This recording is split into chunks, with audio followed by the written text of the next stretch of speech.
Assalamu alaikum class. This is Altaf Ahmed Kolachi and I welcome to all of you in Names Virtual Academy. Today we are going to practice the same section but the other rules of it. Earlier we had discussed or learnt many of them. Now it's the time to move on others. अच्छा, आज जो असांजो error detection section में sentence structure जो पहिरियों rule है वो है if the subject of a sentence जेकॾहिं कंहिं जुमिले जो subject begins with a friction सां शुरू थिए थो। हाणे फ्रिक्शन छा हूंदो आहे, मैथमेटिक्स में तव्हां उन शइ खे पढ़ियो हूंदो। हाणे फ्रिक्शन खे सिंधी में चइबो आहे अणपूर। ठीकु आहे, फ्रिक्शन जेको आहे उन अंग खे चइबो आहे जेको अणपूरो हुजे। अणपूर इन जे करे सॾींदा आहिनि जो अणपूरो हूंदो आहे, इहो अंग कंप्लीट न हूंदो आहे। हाणे कंप्लीट जीअं 2, 4, 6, 8 इहे कंप्लीट नंबर्स आहिनि। ठीकु आहे, 2 भाङा 5 यानी 5 जा 2 भाङा, 3 भाङा 7, 7 जा 3 भाङा, इहे जेके आहिनि इन्हनि खे फ्रैक्शन चइबो आहे। ठीकु आहे, हाणे जेकॾहिं चओ if the subject of a sentence begins with a fraction, जेकॾहिं कंहिं सेंटेंस जो सब्जेक्ट फ्रैक्शन सां शुरू थिए थो, the verb agrees with the noun और प्रोनाउन, त वर्ब उहो नाउन या प्रोनाउन खणंदो दैट कम्स आफ्टर ऑफ। अच्छा, जेको वर्ब उन नाउन या प्रोनाउन सां एग्री कंदो, यानी जेकॾहिं उहो उन खां बाद में उन फ्रैक्शन खां बाद में हिकु वर्ड हूंदो ऑफ, फ्रैक्शन खां बाद में हूंदो ऑफ, जीअं 1/3 ऑफ, 2/7 ऑफ, 3/4 ऑफ। ठीकु आहे, जेकॾहिं कंहिं सेंटेंस जो सब्जेक्ट फ्रैक्शन सां शुरू थिए यानी फ्रैक्शन खां बाद ऑफ ॾिनल हुजे, उन ऑफ खां बाद जेको नाउन या प्रोनाउन इस्तेमालु थियल हुजे, वर्ब उन नाउन या प्रोनाउन खे ॾिसी करे जेको आहे असां रखंदासीं, त उहो वर्ब सिंगुलर थींदो या उहो वर्ब प्लूरल थींदो। ठीकु आहे, हाणे इन जो मिसाल सम्झो। हाणे जीअं पहिरियों आहे 2/3 ऑफ। हाणे मां तव्हांखे ॿुधायो फ्रैक्शन छा आहे। 2/3 हे फ्रैक्शन आहे। फ्रैक्शन खां बाद में वर्ड चवनि था ऑफ, जेकॾहिं अचे ऑफ, ऑफ खां पोइ जेको नाउन या प्रोनाउन अचे, ऑफ खां पोइ, हाणे हे फ्रैक्शन हे ऑफ आहे, इन ऑफ खां पोइ नाउन आयो आहे, द बुक, बुक नाउन आहे। इन फ्रैक्शन खां बाद ऑफ हुजे, ऑफ खां बाद जेको नाउन या प्रोनाउन हुजे, उन नाउन या प्रोनाउन खे असां ॾिसी करे जेको आहे वर्ब रखंदासीं, त वर्ब सिंगुलर थींदो या वर्ब प्लूरल थींदो। ठीकु आहे, हाणे हिते जीअं सेंटेंस ॾिसंदो 2/3 of the book are interesting. हाणे तव्हां हिते आर ॾिसंदो, आर ॾिसंदो तव्हां चवंदो 2/3 आहे, थर्ड्स। ठीकु आहे, थर्ड्स खे ॾिसी करे तव्हां चवंदो आर जेको आहे करेक्ट आहे, हालांकि आर करेक्ट न आहे, इहा एरर डिटेक्शन आहे। कीअं?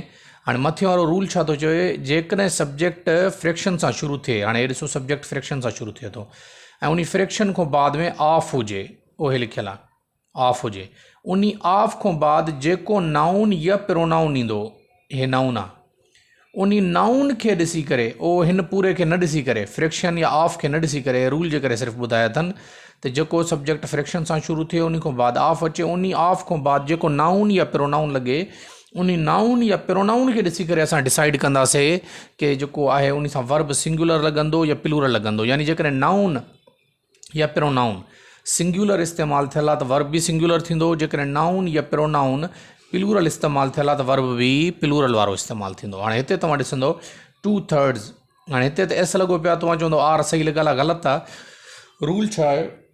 रूल इहो आहे त असांखे हे ॾिसणो आहे, फ्रैक्शन खां बाद ऑफ, ऑफ खां बाद जेको नाउन या प्रोनाउन लॻियल आहे, असांखे हुनखे ॾिसी करे वर्ब हणणो आहे। हाणे हिते द बुक ॾिसी सघो था, सिंगुलर आहे, द बुक्स न आहे, छा आहे द बुक। हाणे हे सिंगुलर आहे त हिते आर न थींदो, बुक सां असां छा हणंदा आहियूं, द बुक इज़ आ चवंदा आहियूं या द बुक आर आ थींदो आहे, ग़लति आहे। हाणे हे आर तव्हां हिन खे ॾिसी न हणंदो, हिते वर्ब हिन खे ॾिसी न लॻंदो, बल्कि हिन खे ॾिसी लॻंदो ऑफ खां बाद वारे खे, नाउन या प्रोनाउन खे। हिते नाउन इस्तेमालु थियल आहे, नाउन इहो सिंगुलर आहे, द बुक आर इंट्रस्टिंग न थींदो, बल्कि छा थींदो, हाणे ईअं सम्झो हे तव्हां वटि आहे ई कोन, हे रूल जे लाइ हुयो सिर्फ़ु तव्हां हिन खे ॾिसी करे जेको आहे इहो रूल अप्लाई थींदो, लेकिन अप्लाई हो हिते हिन खे कंसिडर कयो वेंदो रूल अप्लाई जे लाइ। हाणे हिते आर जेको आहे इहो ग्रेमेटिकली छा आहे, ग़लति आहे, इहो एरर आहे। हिते करेक्ट छा थींदो, द बुक सां छा थींदो, ओ इज़ थींदो। करेक्ट ऑप्शन असांजो हे आहे। ठीकु आहे। अच्छा अचो ॿिए नी जेको एग्ज़ाम्पल ते। हाणे ॿियो आहे अ quarter of them is fresh. हाणे हिते तव्हां ॾिसंदो त अ क्वार्टर तव्हां चवंदो आ लॻल आहे ऐं हिते इज़ लॻल आहे, that's it and that's correct. No, it's not correct. इहो करेक्ट न आहे, इहो ग़लति आहे। कीअं ग़लति आहे, असां मथे रूल पढ़ी आया आहियूं त अ क्वार्टर, हाणे हे बि फ्रैक्शन आहे। अ क्वार्टर इहो छा आहे, फ्रैक्शन आहे। पौणो जंहिंखे सॾींदा आहियूं, पौणा 5, पौणा 4, अ क्वार्टर। हाणे अ क्वार्टर ऑफ देम, हाणे हिन खे ॾिसी करे न, ऑफ खे ॾिसी करे न, मथे चयल आहे त इन खां बाद में जेको नाउन या प्रोनाउन लॻल हूंदो। हाणे हिते प्रोनाउन यूज़ थियल आहे, हिते नाउन थियल हुयो, हिते प्रोनाउन थियल आहे। हाणे प्रोनाउन या नाउन जेकॾहिं सिंगुलर आहे त वर्ब सिंगुलर थींदो, हे प्लूरल आहे त वर्ब प्लूरल थींदो। हिते द बुक सिंगुलर हुयो, असां इज़ हयोसीं, आर ग़लति हुयो। हाणे हिते देम लॻल आहे। हाणे हिते देम तव्हांखे ख़बर आहे प्लूरल आहे, दे, देयर, देम, प्लूरल प्रोनाउन लॻल आहे। इन जे करे देम सां गॾु या दे सां गॾु असां इज़ न रखंदा आहियूं, बल्कि छा रखंदा आहियूं, आर रखंदा आहियूं। The quarter of them is fresh न थींदो, हिन खे ॾिसी लॻंदो आर इज़ जेको आहे इहो ग़लति आहे। हिते करेक्ट ऑप्शन छा थींदो, देम सां गॾु छा लॻंदो, आर। ओहे a quarter of them are fresh. हाणे करेक्ट जेको असां वटि ऑप्शन हुयो उहो आर हुयो। ठीकु। अचो टे मिसाल ते वधीक सम्झोसि। हाणे टियों मिसाल आहे हाफ ऑफ देम इज़ रॉटन। हाणे हिते तव्हां चवंदो हाफ आहे, हाफ सां गॾु इज़ लॻल आहे, करेक्ट आहे, इहो ग़लति आहे। हाणे मथे असां रूल पढ़ी आयासीं त जेको फ्रैक्शन, हाणे हाफ ऑफ माना 1/2, हाफ 1/2 थींदो आहे कंहिं बि शइ जो हाफ। हाफ ऑफ देम, हाणे हाफ ऑफ, हाफ हे फ्रैक्शन ऑफ, हे मथे पढ़ी आयासीं। इन खां पोइ वारो नाउन या प्रोनाउन खे ॾिसी वर्ब लॻंदो। हाणे हिते प्रोनाउन लॻल आहे, मथे जीअं लॻल आहे them. Them is a plural pronoun, not singular. Singular कहिड़ा आहिनि, आई। सिंगुलर कहिड़ा आहिनि, ही, शी, इट, इहे सिंगुलर आहिनि। हाणे प्लूरल हे प्लूरल आहे, वी, यू, दे, इहे प्लूरल आहिनि। हाणे जीअं देम आहे, देम सां इज़ न लॻंदो, बल्कि दे सां छा लॻंदो आहे, आर। त देम सां बि छा लॻंदो, आर लॻंदो। देम और हाफ ऑफ देम और रॉटन। उहो हिन खे ॾिसी करे असां हणंदासीं, उहे हिन खे ॾिसी हणंदासीं, हिन खे ॾिसी हणंदासीं, उहे हिन खे ॾिसी हणंदासीं। इज़ जेको आहे इहो ग़लति आहे, आर जेको आहे इहो करेक्ट आहे। हिन खे ॾिसी करे न हणंदासीं असां। समझ अचे थी ॻाल्हि? होपफुली तव्हांखे इहा शइ सम्झ में अची वई हूंदी। ठीकु। अच्छा हाणे अचो नंबर 2 ते। नंबर 2 वारो रूल असांखे छा थो चवे, नंबर 2 जो रूल चवे थो द अबव मैंशनड रूल, ओ हे रूल जेको मथे असां सिखी आयासीं त पहिरियों फ्रैक्शन, फ्रैक्शन खां बाद ऑफ, ऑफ खां पोइ जेको नाउन या प्रोनाउन लॻल आहे। The above mentioned rule same principle applies with, साॻियो रूल अप्लाई थींदो आहे कंहिंसां, the rest of, majority of, heaps of, most of, lots of. जेकॾहिं कंहिं सेंटेंस में द रेस्ट ऑफ इस्तेमालु थियल हुजे, मेजॉरिटी ऑफ इस्तेमालु थियल हुजे सब्जेक्ट जी जॻह ते, हीप्स ऑफ इस्तेमालु थियल, हाणे हिते सब्जेक्ट लिखियलु हुयो फ्रैक्शन, जेकॾहिं सब्जेक्ट फ्रैक्शन सां शुरू थिए। हाणे हिते साॻी ॻाल्हि आहे त फ्रैक्शन जी जॻह ते छा थी वेंदो, जेकॾहिं सब्जेक्ट इन्हनि सां शुरू थिए, the rest of, majority of, heaps of, most of, lots of. जेकॾहिं सब्जेक्ट इन्हनि सां गॾु शुरू थिए त हे रूल अप्लाई थींदो, यानी असां सब्जेक्ट खे न ॾिसंदासीं बल्कि सब्जेक्ट खां बाद वारे नाउन या प्रोनाउन खे ॾिसंदासीं, पोइ असां उन जे हिसाब सां वर्ब हणंदासीं। ठीकु आहे। इहो कीअं, हाणे इहो अॻिते असां सम्झूं था मिसाल में। हाणे इन जो मिसाल जेको आहे असां वटि उहो छा आहे, हाणे तव्हां ॾिसी सघो था मिसाल नंबर इन जो पहिरियों। हाणे मिसाल नंबर पहिरियों असां वटि आहे lots of medicine have been prepared. हाणे हिते तव्हां चवंदो लॉट्स आहे, हाणे लॉट्स जे हिसाब सां माना हे जमो में आहे, प्लूरल आहे, तव्हां चवंदो हे सही लॻल आहे, दरअसल ग़लति लॻा। मथे असां रूल छा पढ़ी आयोसीं, जेकॾहिं सब्जेक्ट में लॉट्स ऑफ, मोस्ट ऑफ लॻल हुजे, जेकॾहिं रेस्ट ऑफ लॻल हुजे जेकॾहिं सेंटेंस में, त उन खे न ॾिसंदासीं बल्कि ऑफ खां बाद वारे नाउन या प्रोनाउन खे ॾिसंदासीं। जेकॾहिं उहो नाउन या उहो प्रोनाउन सिंगुलर आहे त वर्ब सिंगुलर लॻंदो, उहो प्लूरल आहे त वर्ब प्लूरल लॻंदो। हाणे हिते तव्हां ॾिसी सघो था, तव्हां लॉट्स ऑफ खे न ॾिसंदव बल्कि तव्हां ॾिसंदव कंहिंखे मेडिसन खे। मेडिसन सिंगुलर नाउन आहे, मेडिसन्स न आहे, छा लिखियलु आहे, मेडिसन आहे। हिन खे ॾिसी करे हणंदोसि त हैव जेको आहे मेडिसन सां हैव न लॻंदो, हैव ग़लति आहे। मेडिसन सां कहिड़ो लॻंदो, हैज़ लॻंदो, सिंगुलर लॻंदो, छो त हे सिंगुलर सब्जेक्ट आहे। ठीकु आहे। बाक़ी जुमिलो असांजो करेक्ट आहे। अचो मिसाल नंबर ॿियो वठूंसि था, lots of soldiers has come. हाणे हिते तव्हां ॾिसंदव लॉट्स लॻल आहे, उन हिसाब सां बि हैज़ ग़लति आहे, पर असांखे रूल में इहो फॉलो ई न करिणो आहे। जीअं मथे पढ़ियासीं लॉट्स ऑफ खां पोइ ॾिसंदो छा आहे। हाणे हिते सोल्जर्स लॻियल आहे, हाणे ओ हिते ए एस लॻाइणु आहे। हाणे जेको नाउन असांखे ॾिनल आहे इहो नाउन प्लूरल आहे, सोल्जर्स आहे, सोल्जर न आहे। सोल्जर सां गॾु लॻंदो आहे हैज़, सोल्जर्स प्लूरल में थींदो आहे हैव। हाणे हिते सोल्जर्स लॻियल आहे असांजो, इन जे करे हिते हैज़ न थींदो, बल्कि छा लॻंदो, सोल्जर्स। प्लूरल में आहे त जेको इन जो वर्ब आहे उहो बि प्लूरल में ई लॻंदो, छा लॻंदो, हैव। Soldiers have come.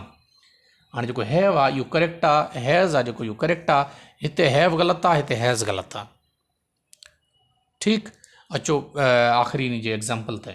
ॿियो असां वटि जुमिलो द रेस्ट ऑफ। हाणे मथे असां पढ़ी आयासीं, हाणे सब्जेक्ट में जेकॾहिं द रेस्ट लॻियल आहे, उन खां पोइ ऑफ लॻियल आहे, त इन्हनि खे न ॾिसणो आहे। The rest of the novel is, novels is interesting. हाणे हिते इज़ एरर आहे, छो एरर आहे, उहो हिन खे न ॾिसंदव, द रेस्ट ऑफ खे न ॾिसंदव। इन ऑफ खां बाद में जेको नाउन या प्रोनाउन लॻियल आहे, हाणे हिते नाउन ॾिसंदव तव्हां, द नॉविल्स आहे, सिंगुलर न आहे, बल्कि छा आहे, प्लूरल आहे। जेकॾहिं हे प्लूरल आहे त इन सां वर्ब जेको आहे इज़ सिंगुलर सां लॻंदो आहे, इन सां इज़ कीअं लॻंदो, ग़लति आहे ग्रेमेटिकली। हाणे हिते इज़ न लॻंदो, बल्कि छा लॻंदो, नॉविल्स सां छा लॻंदो आहे, नॉविल्स, ओ आर आर असांजो करेक्ट ऑप्शन आहे। The rest of the novels are interesting. समझ अची वई, होपफुली तव्हांखे इहो कानून सम्झ में अची वेंदो। अचो नंबर 3 ते।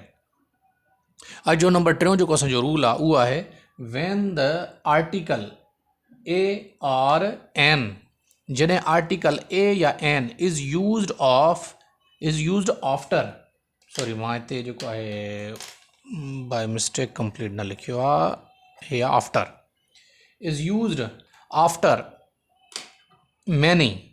जेकॾहिं सेंटेंस में मैनी खां बाद में ए या एन इस्तेमालु थियल हुजे त छा करिणो आहे, the noun that follows will always be singular. यानी जेकॾहिं कंहिं सेंटेंस में मैनी इस्तेमालु थियल हुजे, मैनी खां बाद ए या एन इस्तेमालु थियल हुजे, त उन खां बाद इन्हनि वर्ड मैनी अ या मैनी एन, इन खां बाद में जेको नाउन जेको इन खां बाद में इस्तेमालु थींदो उहो हमेशह नाउन छा हूंदो, सिंगुलर हूंदो। ऐं जेकॾहिं नाउन सिंगुलर हूंदो त अॻिते चवे थो the verb will be singular as well. जेकॾहिं नाउन सिंगुलर हूंदो त उहो जेको उन सां गॾु जेको वर्ब लॻंदो सेंटेंस में, हेल्पिंग वर्ब जेको लॻंदो या एक्शन वर्ब लॻंदो, उहो सिंगुलर जे हिसाब सां लॻंदो।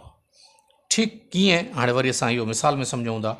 हाणे हिते मैनी अ, हाणे मथे चई आ हुया त मैनी खां बाद में ए या एन इन्हनि में जेको लॻल हुजे, मैनी आ, त इन खां बाद में जेको नाउन हूंदो उहो सिंगुलर हूंदो। मैनी अ मैन, हाणे many a man, many a man, MEN, हो MEN इन जो प्लूरल आहे, सिंगुलर आहे। हाणे मैनी अ या मैनी एन जॾहिं बि इस्तेमालु थींदा त इन्हनि खां पोइ वारो जेको नाउन इस्तेमालु थियल हूंदो उहो छा हूंदो, उहो हूंदो सिंगुलर। जेकॾहिं नाउन सिंगुलर हूंदो त इन खां पोइ मैनी खे ॾिसी करे त प्लूरल वर्ब न हणिणो, मैनी खे ॾिसी करे उहो हिन नाउन खे ॾिसी करे असांखे छा करिणो आहे, सिंगुलर वर्ब हणिणो आहे। कीअं, many a man come and go, हे ग़लति आहे, कम ऐं गो ग़लति आहे, कम प्लूरल सां लॻंदो आहे। हिते हाणे प्रेज़ेंट सिंपल जो सेंटेंस आहे, हिते थींदो मैनी अ मैन, हाणे कम जेको आहे हिते ग़लति आहे, गो बि ग़लति आहे। मैनी अ मैन हे सिंगुलर आहे, सिंगुलर जे हिसाब सां, सिंगुलर सां कम न लॻंदो आहे प्रेज़ेंट सिंपल में या प्रेज़ेंट इंडेफिनिट में थींदो many a man comes and go न थींदो, बल्कि छा थींदो, एंड गोज़। हे थी वियो तव्हांजो। छो त असां पढ़ियोसीं न, सिंगुलर सब्जेक्ट सां प्रेज़ेंट सिंपल में, त उन जे ही शी इट सां या सिंगुलर सब्जेक्ट सां उन जे एक्शन वर्ब सां पॉजिटिव सेंटेंस में SCIS लॻंदो आहे। हिते एस आयोसीं, हिते असां ES आयोसीं।